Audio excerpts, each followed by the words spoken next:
Hey, hey, ho, ho. It's Tuesday, everybody. Welcome to the show. Man, if I'd have been careful, I could have rhymed that.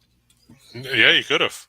It's Just Parlays, everybody. With me, I'm your host, Scott Steehn, lead handicapper at WHINERS.com. And I am joined, as always, by this handsome young fella here.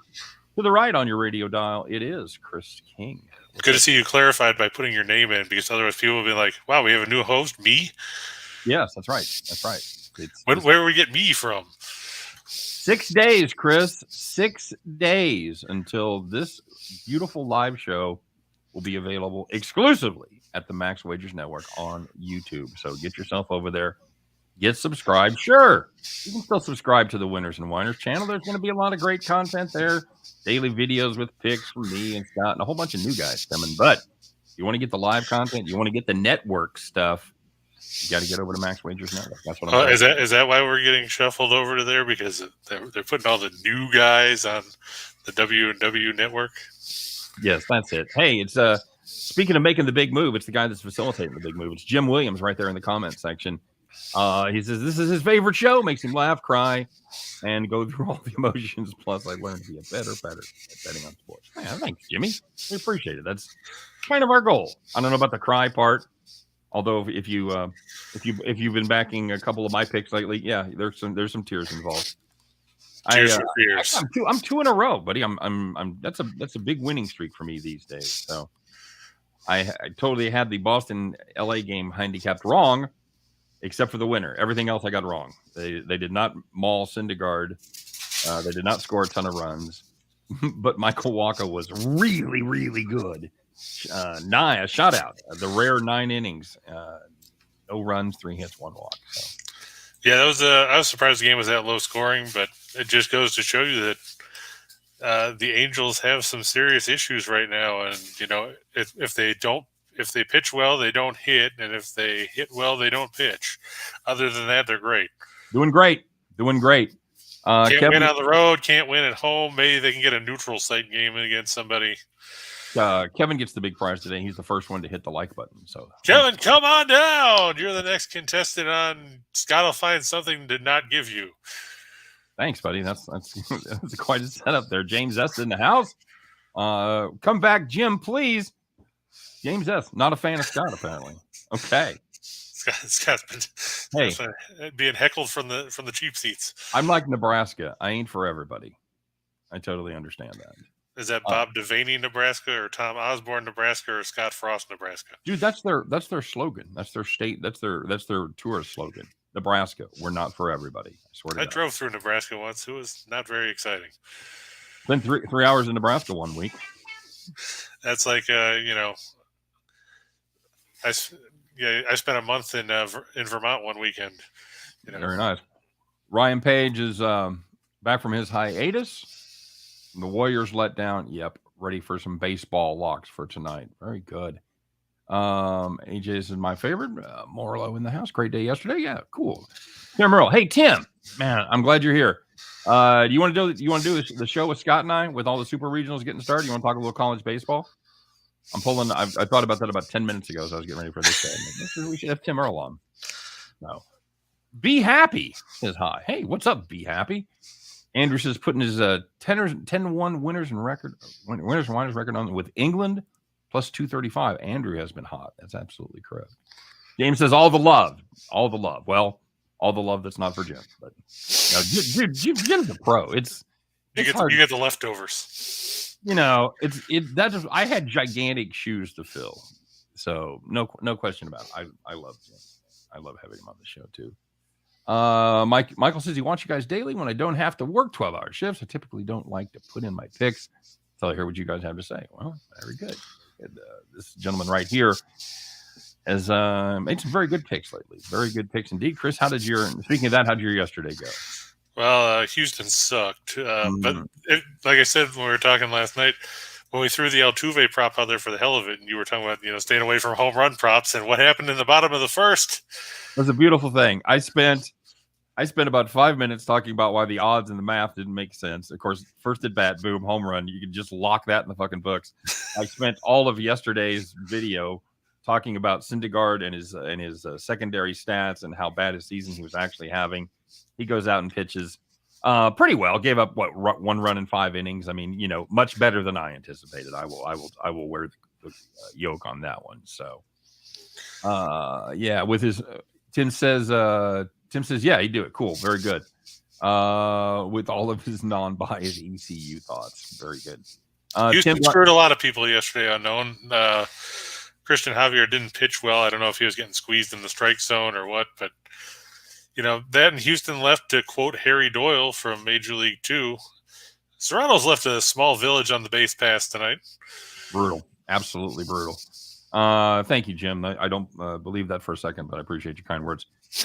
Tim, let me know if you need the link, or if you can bust your way in. I don't know what access you have. I'm pretty sure that anyone that's a host can bust their way into any other one. Yeah, I think that's true too. I just Rachel has trouble doing it. I have to drop him the link. So hey, enough. Rachel's technologically deficient.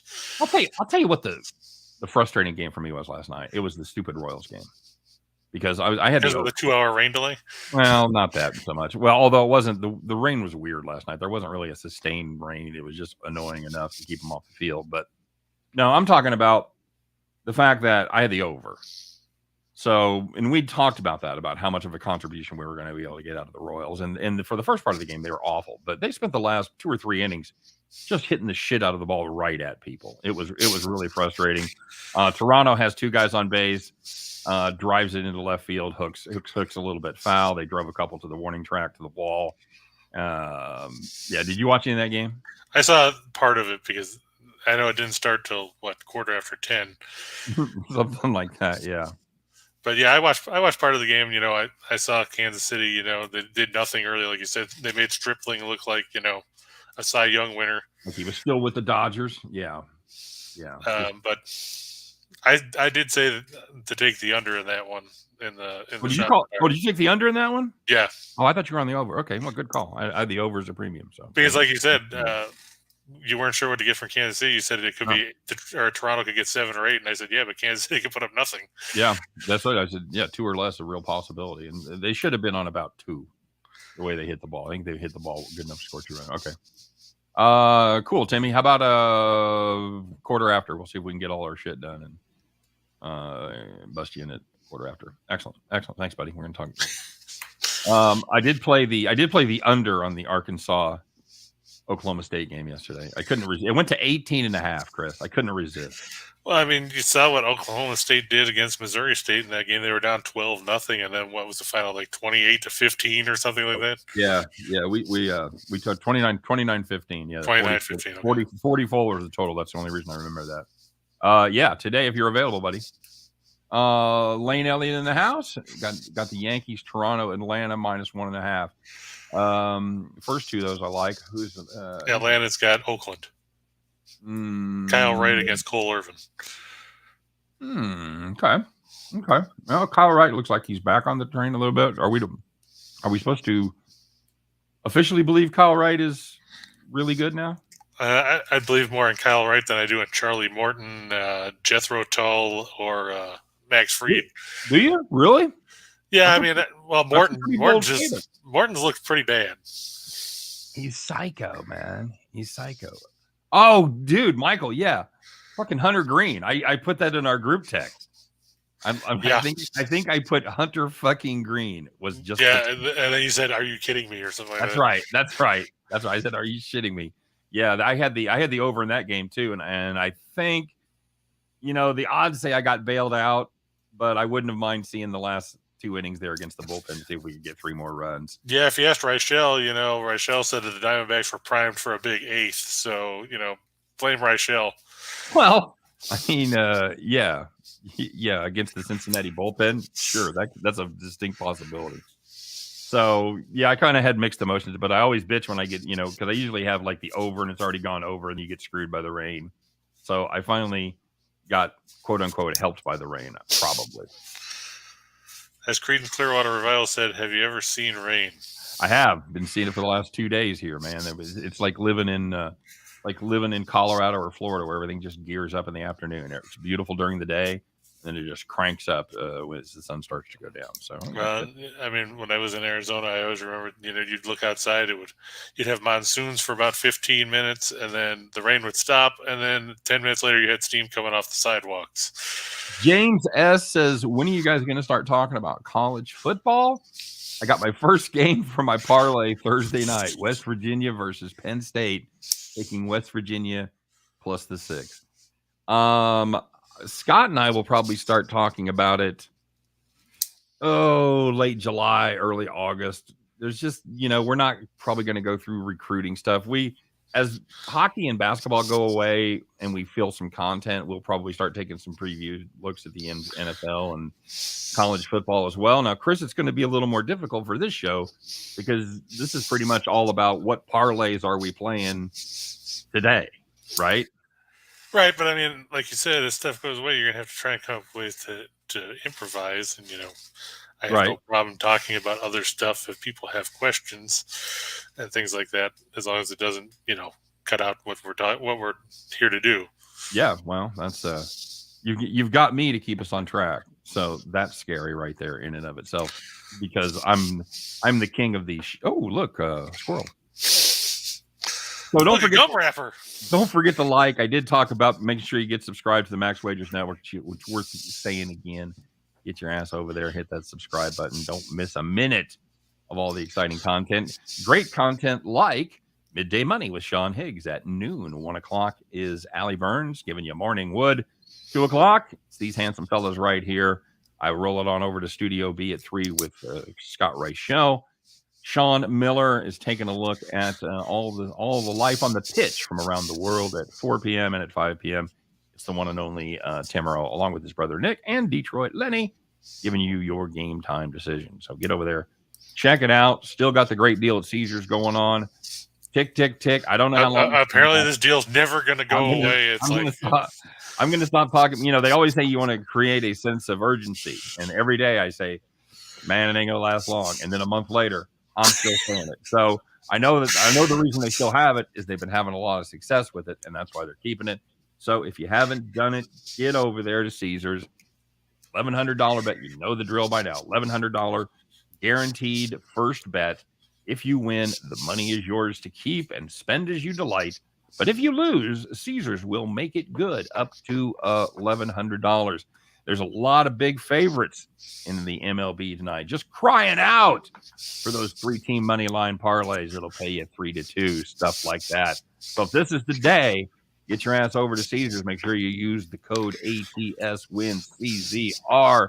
That code and the link to the whole event is available in the description for today's video. If you want more picks from this Goomba over here or myself, our premium plays, our very best plays for the day are available. We have a link to each of those in the show description. So if you're looking for more action, get over there and check out our premium stuff. So, yes, as the late Billy Red Lyons would say, don't you dare miss it. Rye Capes is Max Wagers Network has you covered all day, every day. That's right, buddy. That's right, because we're doing it Monday through Friday. On Saturday, you can download our NASCAR show with me, Chris, and Scott, and the aforementioned Rye Cape, a fine NASCAR handicapper in his own right. Classing up the joint is what he does when he starts. When he comes in, he's like, that's the guy that knows about all the tracks, and we educate ourselves week by week. We're probably a little better than average at NASCAR at this point, but Rye is actually very good. So, yeah, we're going to Sonoma this week. King definitely needs a handler. Absolutely, everybody needs a handler, man. Everybody needs a handler. I have a handler. It's called my wife. Oh, yes, sir. Yes, sir. So, with that being said, talked about the games today. We do have a lot more games, of course, and some pretty wide spreads. Christopher, tell me about it. Well, I think we're going to tell everybody about it. So let's get to it, buddy. What do we got for today? Well, guess what? I'm going to go right back where we were yesterday. Only this time I expect a better result than we got, because I'm taking the Astros with Justin Verlander. I know Flexen beat him a couple weeks ago. You know what they say about lightning? It normally doesn't strike in the same place twice. Lightning crashes and an old mother cries. Is that it? Yeah, that too. Say what you want about Chris King, folks. He's not a quitter. He's going to play the Astros till he wins. It's like those claw machines. Well, I blame you because you were on the Astros yesterday, and that's why they lost. Oh, that sounds like me. And in case you missed it, where he said that was going to happen, tune into yesterday's show and watch Scott talk about how if the Astros lose, you've got a clear problem right here, and it's the person right above me on the screen right now. Sure. I'll take the blame for the Astros underachieving for a game. Sure, that's all me. But no, Flexen hasn't been that good this year. I know he's probably better than what he's shown. But what was that one game he was really good? Who was he pitching against then? I can't remember. Yeah, he was pitching against your mom. But no, if you look Flexen's numbers, he's only averaging a little over 5 1/3 to start. His FIP is actually worse than his ERA. It's 4.84.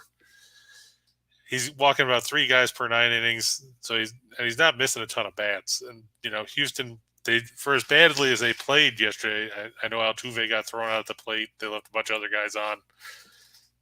We talked about Robbie Ray giving up homers, and that's what he did.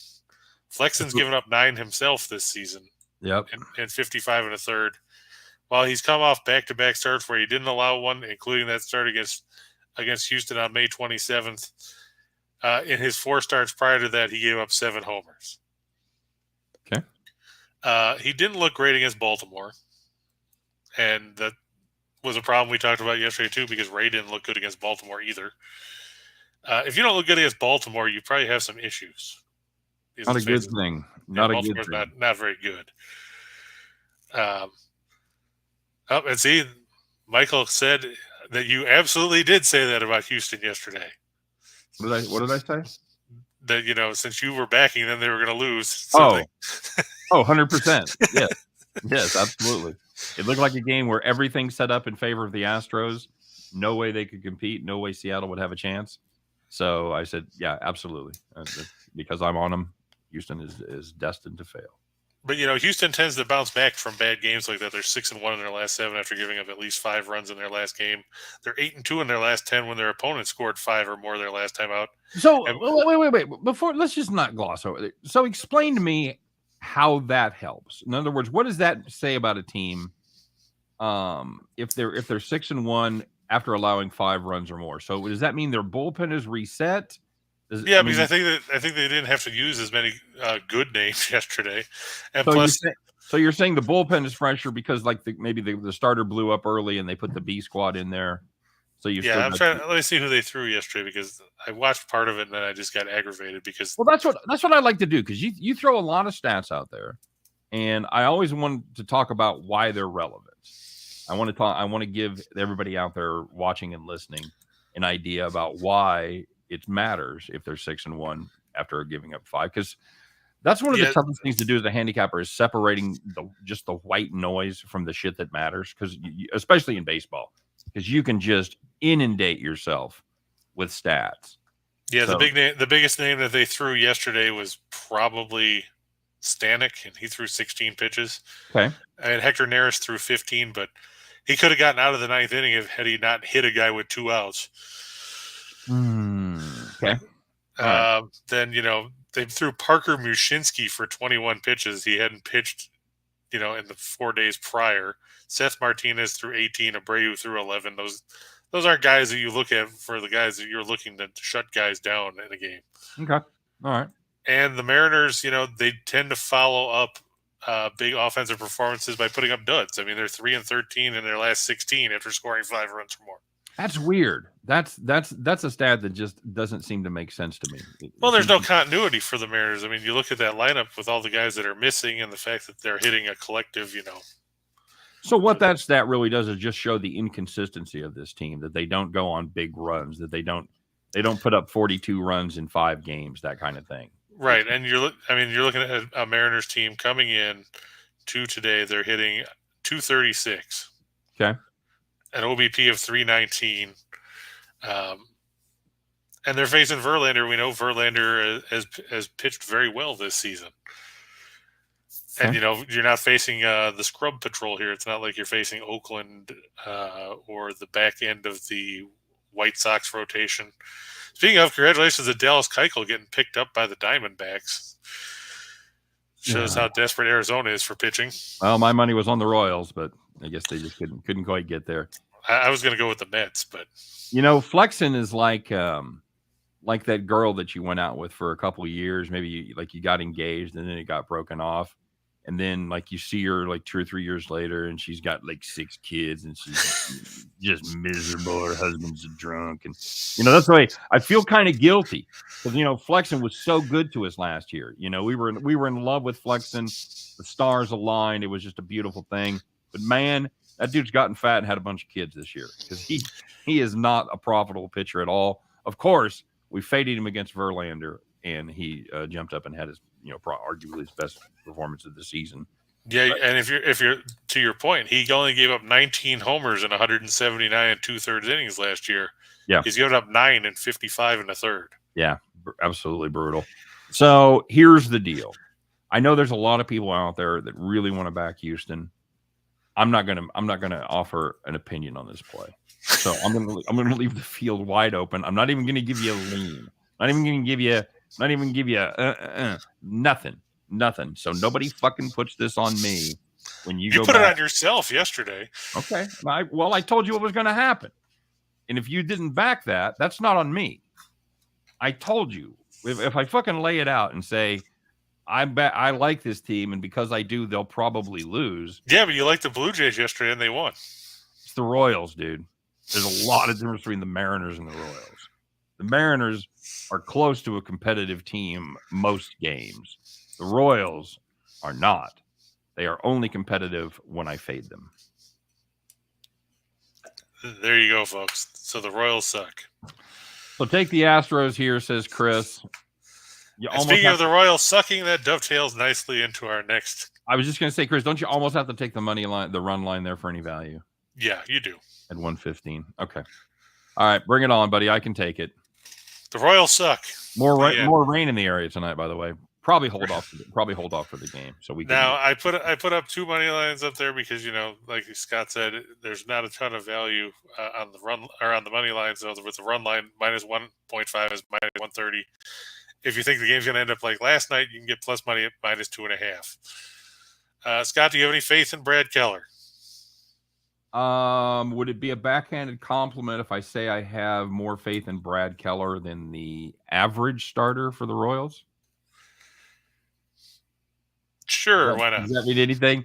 No, I really, if this game would have been a month ago, I'd have probably backed Brad Keller more. The wheels, while they haven't quite come off for BK, they're wobbling. They've certainly started to. If you're behind them on the highway, you're noticing a little wobble on that left rear tire for sure. I know you're looking at it, and he has been not good over the last month, basically. He doesn't miss any bats. No, that's his thing. He's not a strikeout guy, and when guys that pitch to contact give up a lot of hard contact, it doesn't go well, and that's exactly what's happened for Keller. Is he's lost. Royals have lost his last 5 starts. Again, I said it yesterday.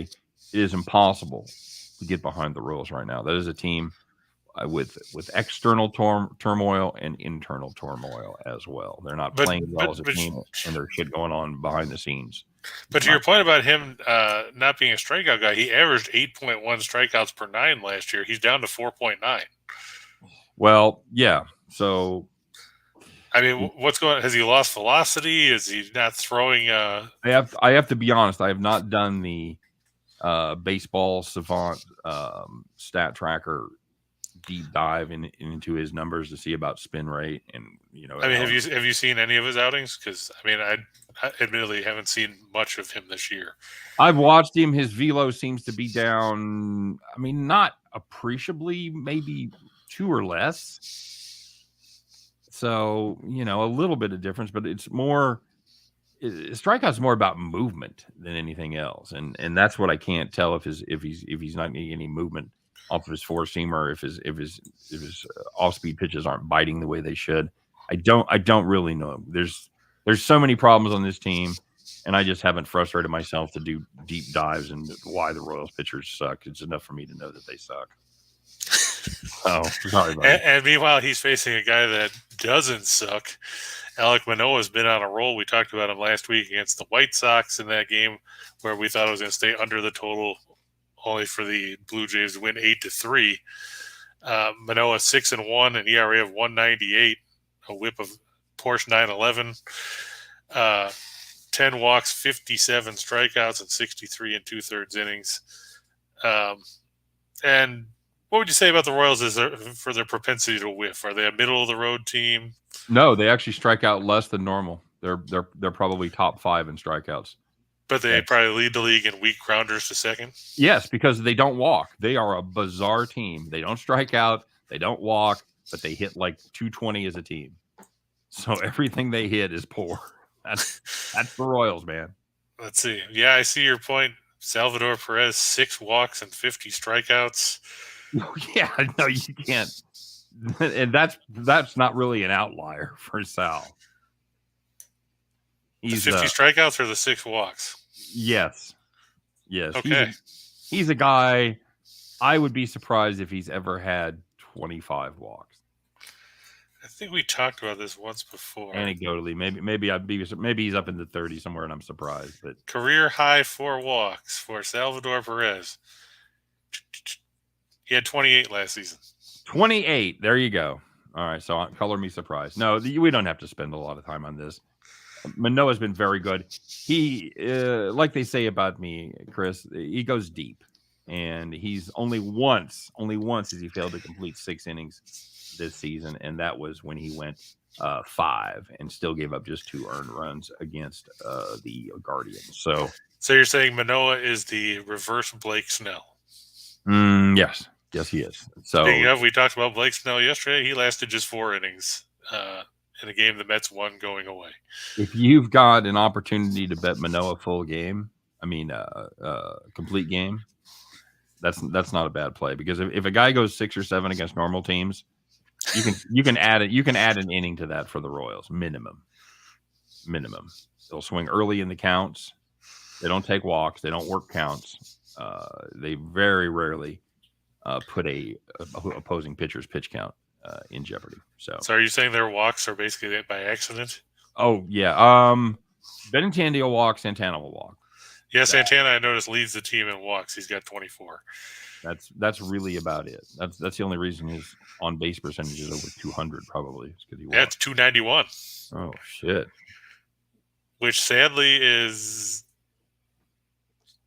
5th among the guys that have actually played enough games to be considered a starter. There you go. Hey, we got real teams to talk about. Fuck these guys. Take the Royals. Lay 2.5. Lay 6.5. I don't give a shit. Fuck them. Now you're sounding more like Harry Doyle every day. Christ, I can't find it. The hell with it. Jack Daniels is my bourbon of choice. I'm not gonna lie. Yeah, we got real teams to talk about. So. All right, so you ready to move on to the hockey game then? I'm ready to move on to the Chiefs season. That's what I'm ready to move on for. So you're going to say K-State. Sure. Okay. Well, I wasn't going to say Kansas because, nobody watches Kansas football. No Kansas football. How about unless you're betting against them, then They had a good season against the number last year, fucking Jayhawks. Anyway. Yeah, how about some hockey? We got the Lightning and the Rangers. It's game 4. The Rangers lead the series 2-1. But Tampa Bay, they've got some momentum now. They won 3-2 on Sunday, scoring the winning goal with 42 seconds left in regulation off the stick of Andres Palat. We're still going to see the same guys we've seen in net all series long. It's going to be Vasilevsky against Shesterkin. What do you think, Scott? Do the Lightning have momentum? Are the Rangers going to turn it around? Can the Rangers go home happy if this series is 2-2 after leading 2-0? No, they will not. They will not be happy if they go down. To 2. Well, if they end up letting them tie at 2-2. I've been. I've backed Tampa Bay every game in the series. Right. So, but this Rangers defense is still just almost non-existent. They're just letting Igor get pummeled back there, and I have to think at some point That's going to matter, right, Chris? I mean, you look at Game 3. He faced 51. His internet went again? There you go, everybody. So, funny story. Before the show started, when Chris popped into the studio, he's like, "Oh man, I'm going to have to reboot." So we've already done this once. Now I don't know if this is an internet problem or if this is a slideshow problem. I don't know. So yeah, let's talk. Oh well, here's the text. Let's read it together, shall we? Blue screen again. It means it's a computer problem. Jesus. I'm sure it's beautiful where Chris lives, but apparently the internet is a couple of hamsters and a monkey in a vest that are working on it right now. So not ideal at all. But as far as this Tampa Bay series goes, and now the slide went away, of course. Tampa Bay laying the 170. I get it. They've been the favorites in every game so far this season, I believe, if I'm not mistaken. I don't know. I'd be curious to see. Let me go while we're waiting on Chris here. Let me go and check in with the comment section because usually I'm widescreen here.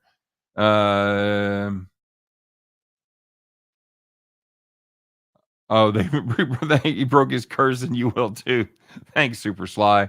Lost a few shekels on the game yesterday. All good. Very good.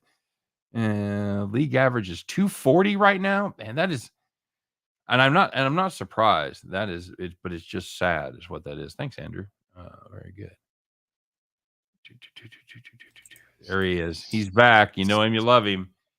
It's Chris King. I swear to God, I'm turning Windows update off because every time it does an update, it crashes something. We're fucking get Bill Gates on the phone. They have a problem until the other day. Look, you fuck. What are you putting out such a shitty product for? You need to fix this, and I'm talking about right now.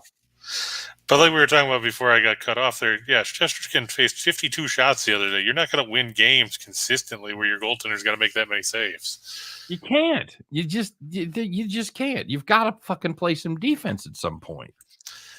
And I think an interesting stat to look at too here, Scott, is in his career, which is in Chesterkin's case of this season in the playoffs, he's 2-5 on the road. His goals against is 345. His save percentage is down to 904. So he's having a ton of success at home, but he's not winning on the road. I mean, the two games he won on the road in the playoffs were Game 6 against the Penguins, which they had to go home, and then Game 7 against the against the Hurricanes to get here. Every other thing he's lost. He got blown out. There's one game he didn't get a decision. Was the Game 1 when he gave up 4 goals on 15 shots in Game 3 against the Penguins. Right. I mean, but when you see your save percentage is down to 904 on the road, and you compare that to he's got an 8-2 mark at home with a goals against of 213 and a save percentage of 944, you're talking about a 4% drop in your save percentage in that just from playing on the road in the playoffs. And you're facing a guy in Vasilevsky that's had a ton of success playing at the Amalie Arena in his career. In the playoffs, he's 30-18 with a 235 goals against, a 920 save percentage and 5 shutouts. It's a pretty good set of numbers there. You know what we didn't talk about? We didn't talk about the streak ending the other night. That's true. Well, that's because the game was Friday, so we weren't here Saturday.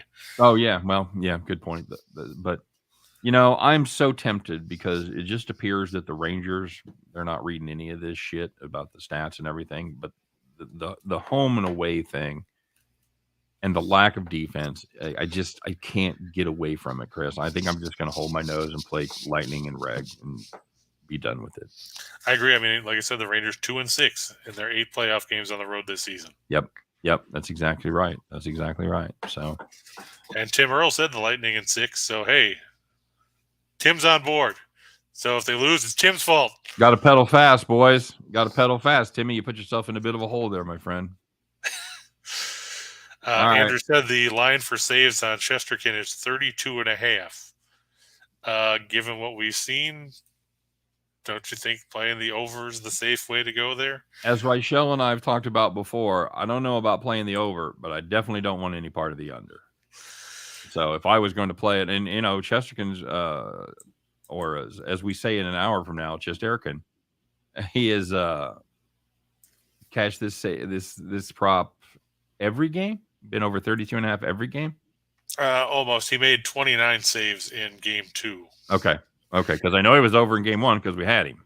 Yep, he had 30. He had 37 in game 1. 37 in game 1, right? And 49 in game 3. So 70, 76 and 29 is 105. So he's averaging 35 per game. So yeah, that's a hard play not to make right there. Yeah, and going back to the last 2 games in the Carolina series, he's topped 37 and 37, and then he had 31 in game 5. So you can say, well, the Rangers need to do something to fix their defense. Maybe they'll get their defense fixed. Well, they haven't fucking fixed it yet. They haven't fixed it in 2 other series in the first 3 games of this one. So if you have some magic in your bag of tricks, I'm guessing they would have pulled it out by now. You would think so. I would. Give me the Lightning in regulation. Take them on the puck line either way. So to go back to the well that you used the other day, you're going to ride the Lightning? Ride the Lightning. I'm going to ride the Lightning, buddy. Just like the dude in the Green Mile. Or Metallica. Yeah, sure. There you go. So, you want to make some money? Tired, boss. Make some money, buddy.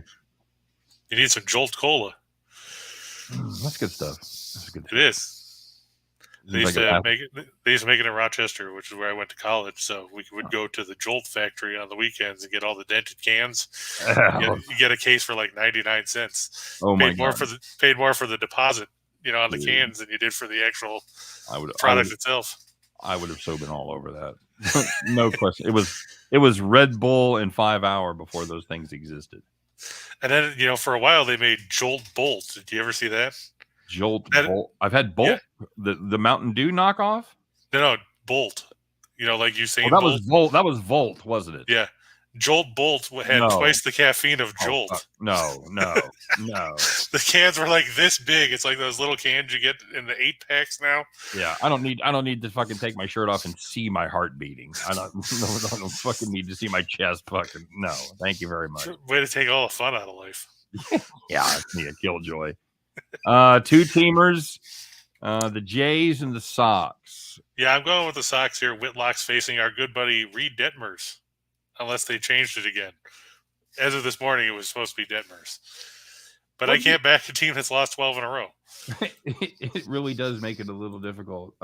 We talked about Detmers, that he's literally the looking glass of pitchers this season. He's a one-hit wonder. Did you like that? Did you like that, Chris? Yeah, he's Flock of Seagulls. Flock of Seagulls had 2 songs, didn't they? Yeah, I guess if you count Space Age Love Song. Oh, there you go. But Detmers, that's what I wanted to see. He was good last time. He broke the trend. He had been shitty in every start except his no-hitter, his near perfecto. But he did go 4 1/3 against the Yankees last time out.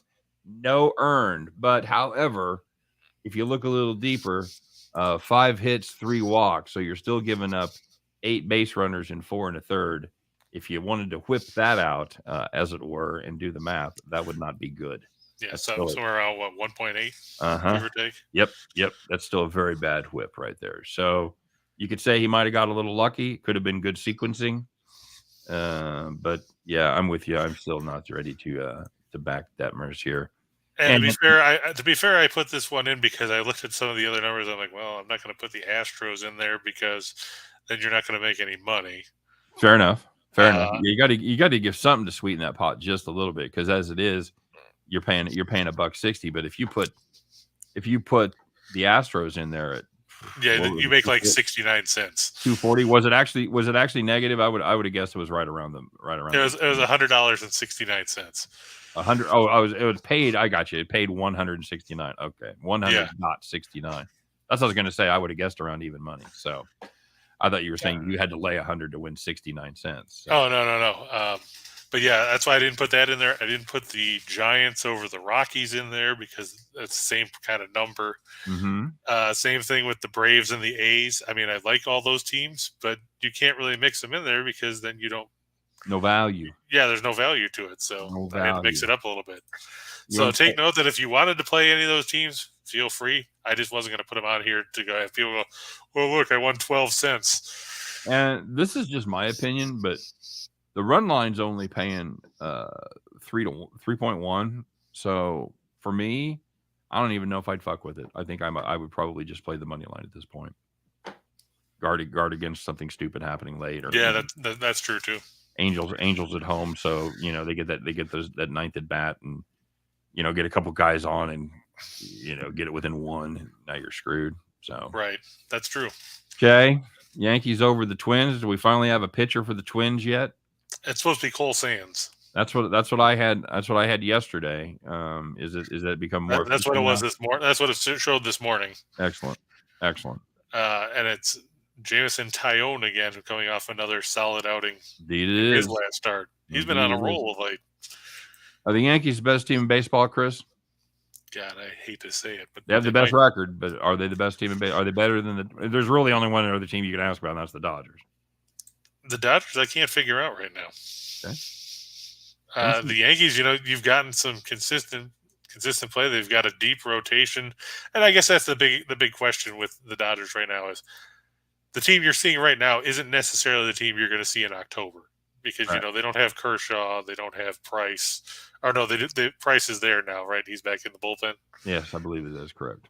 But I mean, they don't have a bunch of guys. They got Jimmy Nelson 3 years ago. Has he even thrown a pitch for them? He's doing the same number as Danny Duffy has. Yeah, but Duffy's due back at some point, right? Sure. That's what they say. That's a pretty sweet gig, man, because they're like, all right, Danny, I got some good news and bad news. Now, the good news is we're going to get you out of Kansas City. You're going to go to L.A., and it's going to be beautiful. Bad news is you're not going to be able to pitch, but you are going to get to live on the beach and do nothing. It's basically, or whatever. Going back to Seinfeld when you got George talking about Kramer, fantasy camp. His whole life is a fantasy camp. That's very true. People should be plunking down $2,000 a week to live like him. Do nothing, fall ass backwards into money. So I asked if there's only one team that compares to them than the Dodgers. Am I wrong? Is there another team you'd put on the same stratosphere? I'm sure Tim will tell you that the Mets should be up there, but the Mets are in a similar situation with the Dodgers. You don't know when their pitching's coming back. Yeah, because now Scherzer got bit by a dog. So there's that.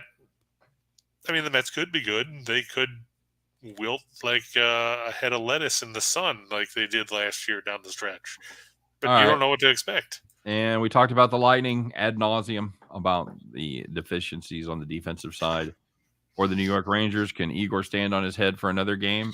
He can stand on his head, but it still might not be enough. Right. He can get 48 saves and still lose. That's brutal. I mean, look at the game. Look at the first game of the playoffs for Shesterkin. He made 70-some saves in that triple overtime game and lost.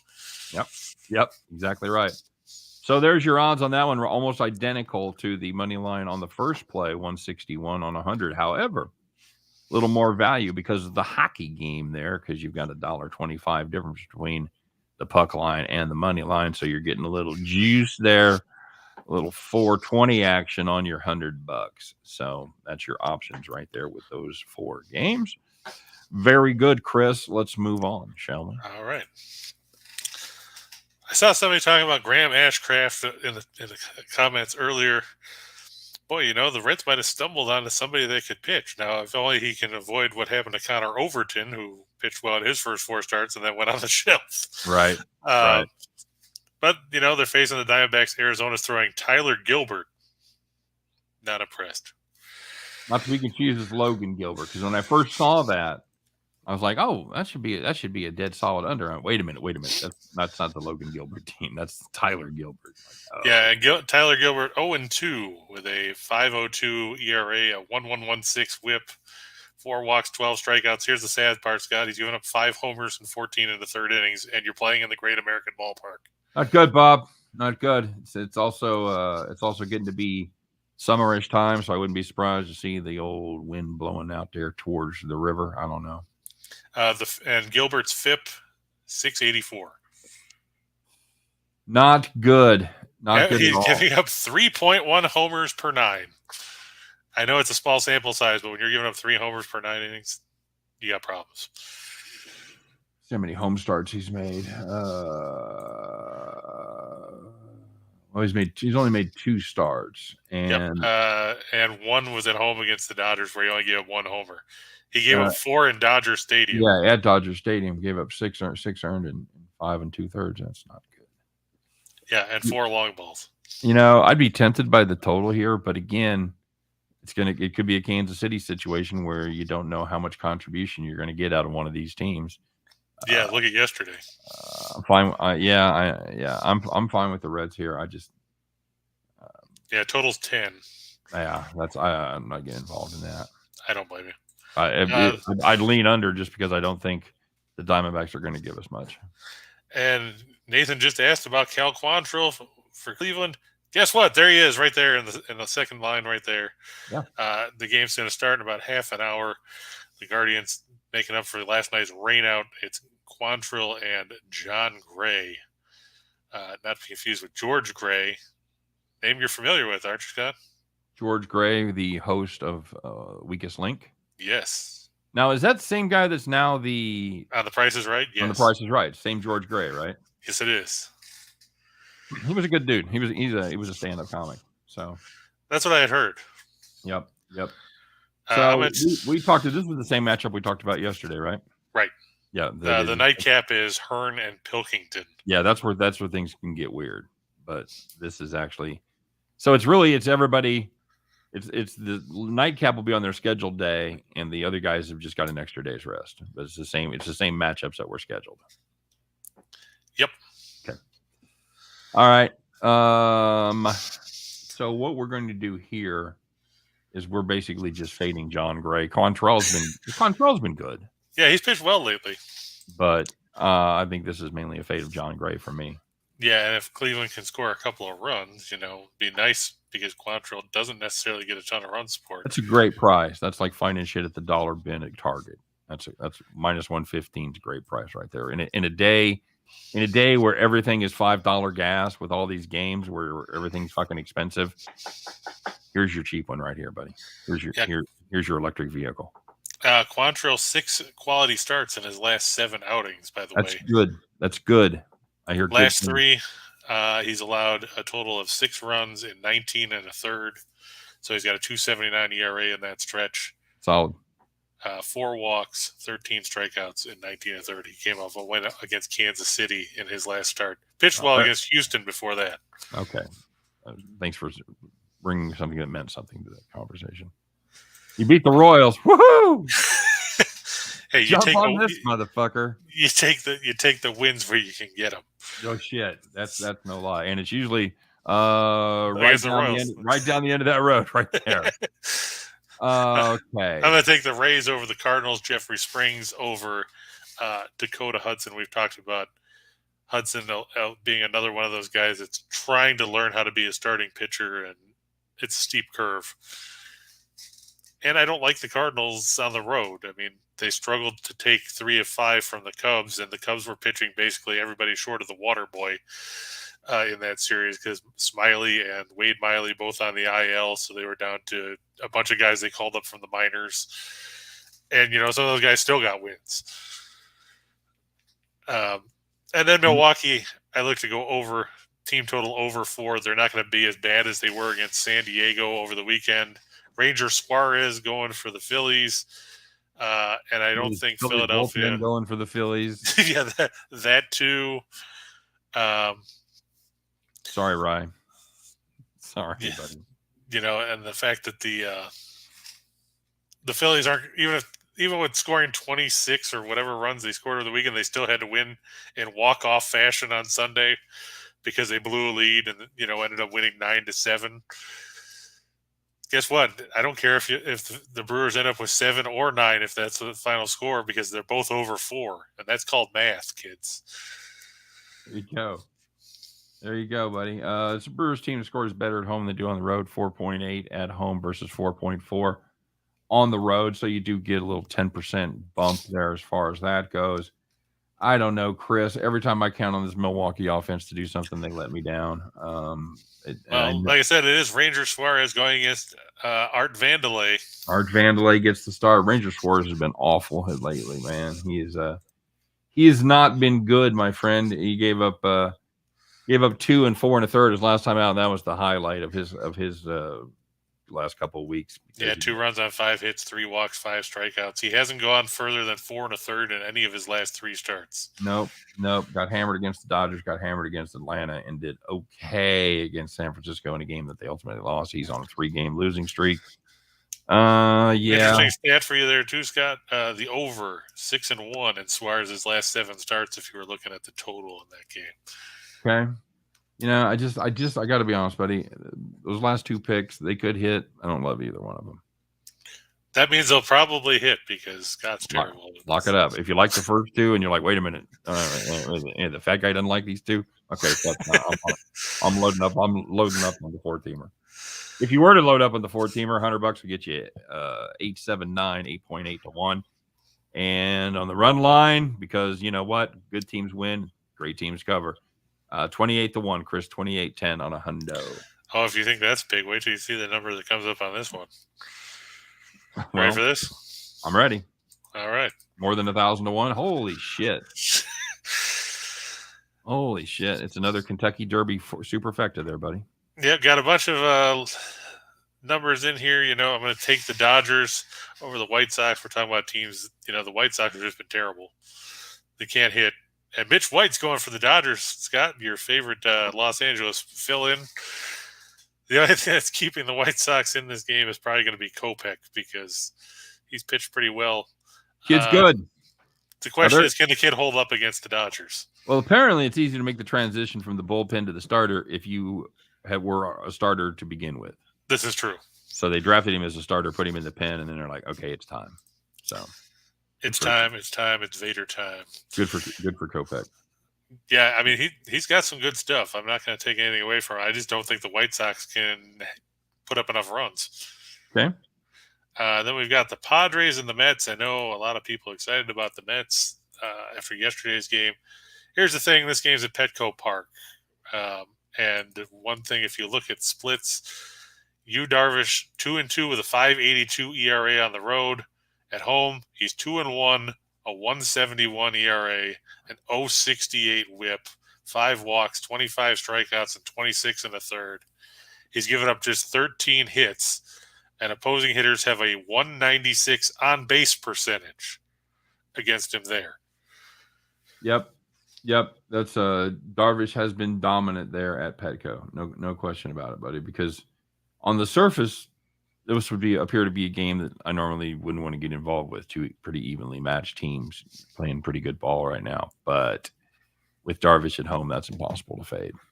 Yeah, I mean, Darvish did take a loss in his last home start, but he gave up 2 runs on 3 hits at 6 2/3 and a 2-1 loss to the Brewers. Yeah, what are you going to do?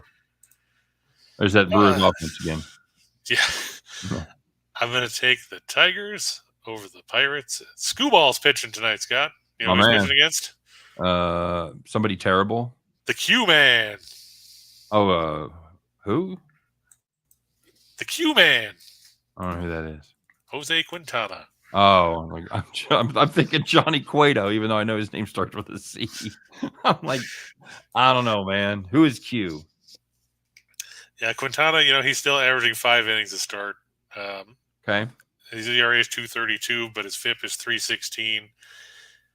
He's not missing a ton of bats. He struck out 41 and 50 1/3. But like you said, like we've talked about before, Scooball, maybe he's learned how to pitch now. Yeah. Because we've talked before about how he gives up a ton of homers. He's given up 2 in 58 and 2/3 innings. Got a whip below 1.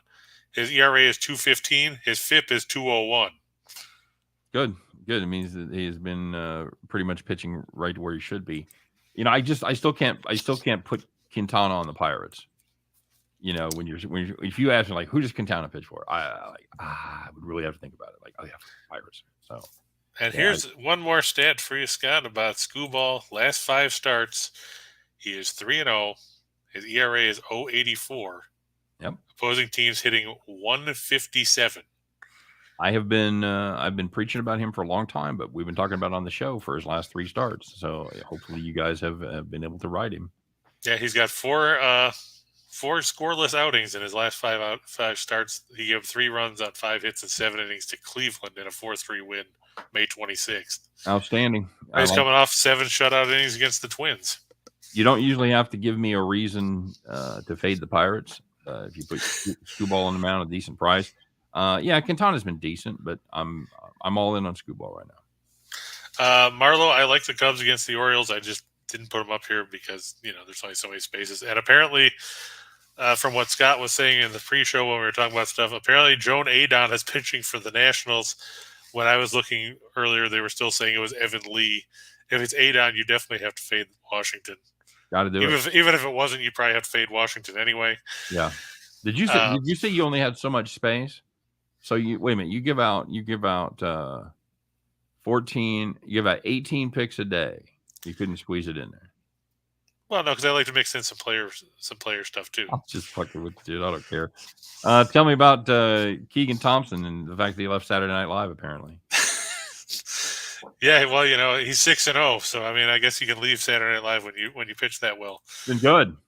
Yeah, 38 strikeouts and 45 and a third. He's coming off a win over St. Louis in his last outing. He's won his last 4 appearances.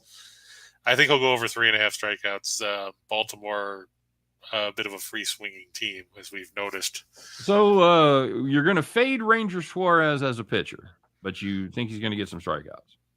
Yeah, I mean, I think he's going to last 4 or 5 innings, but Milwaukee, they're supposed to get some guys back. Hunter Renfroe is supposed to be back, but we know that he's pretty good at generating wind energy.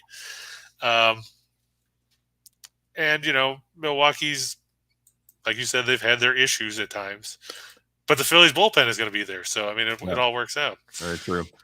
And you got the under in this one. The only reason it didn't go under in the first one because I was on it. I gave out the rare hockey play, and of course it was destined to fail. So that's right, Bronco. What's up with that? What's up with Bronco is now he's going to go down the Bronco is the one that went down the 1910 Fruit Gum Company rabbit hole. Yummy, yummy, yummy. I got anyway. There was another band that did something like that. They were called the Ohio something, not the Ohio Players, but something about a railroad. I can't think what the fuck it was, but anyway. The Ohio Railroad. No, not the Ohio Railroad. All right, we got to roll. Stamkos over 3.5 shots plus money. Yeah, so is Kucherov. Plus money, beautiful. The Lightning win in regulation. I don't know if you saw it at a different number than I had, but nope, that's the same one I got. And Kreider over 2.5 shots. The Rangers, they're going to have to be more involved offensively. They can't just sit back and. And as you mentioned, pretty good payout here, $96,000 on $100 at 960 to 1. If you wanted to juice it up, say, you know what, I like to crank my difficulty level up to a maximum on all the way to 11 on a 10-team parlay. You can do that, and if you were to do that, it would pay you $23.90 on $1, $2,090 on $1. Or if you wanted to jump it to $100, how about $250,000, Chris? $239,644. And if you do that, make sure you send some to me because I would. You can donate to the Me Foundation because that way I get better stuff. If somebody gave me a 10-teamer and I won $240,000, yeah, there's a $50 bill with your name on it. All right, kids, that's going to do it for the show. Any final thoughts, Chris? At least we have more games to talk about today than we did yesterday because yesterday was incredibly boring, especially after Texas and Cleveland got rained out. There you go. That's it, guys. Stay tuned. If you got the afternoon off, if the boss is in a big meeting, you can hang out for another hour. We'd appreciate it. Join us on the other side as Scott and I go back to the window. But if you can't, we understand. People got shit to do. We'll see you here bright and early tomorrow. Same bat time, same bat channel, 2 p.m. Eastern, 1 p.m. Central. Chris and I, we're going to wander, but eventually we're going to come back and talk about Just Parlays. There you go. We'll see you then, guys. Take care.